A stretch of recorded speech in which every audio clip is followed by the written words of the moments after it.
అందరం కూడా బీఆర్ఎస్ నేత కేటీఆర్ పై ప్రభుత్వ విప్ ఆది శ్రీనివాస్ తీవ్ర విమర్శలు చేశారు. పైకి లొట్టపీసు కేసు అంటూ మాట్లాడుతున్న కేటీఆర్ లోపల మాత్రం అరెస్టు భయంతో వణికిపోతున్నారని దేవ చేశారు. కల్వకుంట్ల కుటుంబాన్ని ప్రజలు ఫామ్ హౌస్ కి పరిమితం చేశారని ఆరోపించారు. కేటీఆర్ ఏం సాధించారని ఆయనకు బాణాసంచా కాల్చి స్వాగతం పలికారని ఆయన ప్రశ్నించారు. తెలంగాణ ప్రతిష్టను నాశనం చేసిన వ్యక్తి ఇప్పుడు గొప్పలు చెప్పుకుంటున్నారని మండిపడ్డారు. ప్రజలు అప్పటికే తీర్పు ఇచ్చారని బీఆర్ఎస్ నాయకులకు ఇది ఇంకా అర్థం కాలేదన్నారు. ప్రజాస్వామ్యంలో బాధ్యతారాహిత్యపు వ్యాఖ్యలు చేసే వ్యక్తులకు తగిన బుద్ధి చెబుతారని అన్నారు. కేటీఆర్ మాటలు వినిపించేది భయంతోనేనని అది ఇక ప్రజలకు స్పష్టంగా తెలుస్తుందన్నారు. ఈ కార్ రేసులో A1 ముద్దాయిగా ఉన్నటువంటి కేటీఆర్ పైన లొట్టపీసు కేసు అంటూనే లడలడ ఓ వైపు మాట్లాడినట్టు కనిపిస్తున్నా లోపల గుబులుతూ ఉన్నట్టు కనిపిస్తున్న సందర్భం.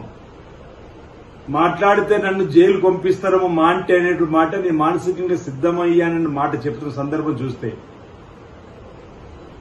ఏదో దేశం కోసం అరెస్ట్ అవుతున్నానే ఒక బిల్డప్ ఇవ్వడం తప్ప అవినీతి అక్రమాలకు కేర్ ఆఫ్ అడ్రస్ గా మారినటువంటి కల్వకుంట్ల ఫ్యామిలీకి ప్రజలు తగిన రెస్ట్ ఇచ్చినటువంటి సందర్భాన్ని గుర్తు చేస్తూ అసెంబ్లీ ఎన్నికల్లో మిమ్మల్ని ప్రతిపక్షానికే పరిమితం చేసిండ్రు, లోకసభ ఎన్నికల్లో మీకు జీరోకే పరిమితం చేసే సందర్భంలో ఒక్కొక్క అంశంలో ఈరోజు విచారణలో మిమ్మల్ని రమ్మని పిలుస్తుంటే ప్రజలలో పలచనైపోయి డాంబికాలు తెలంగాణ ప్రతిష్ట దిగజారుతుందని చెప్పని మాట మాట్లాడుతుంది.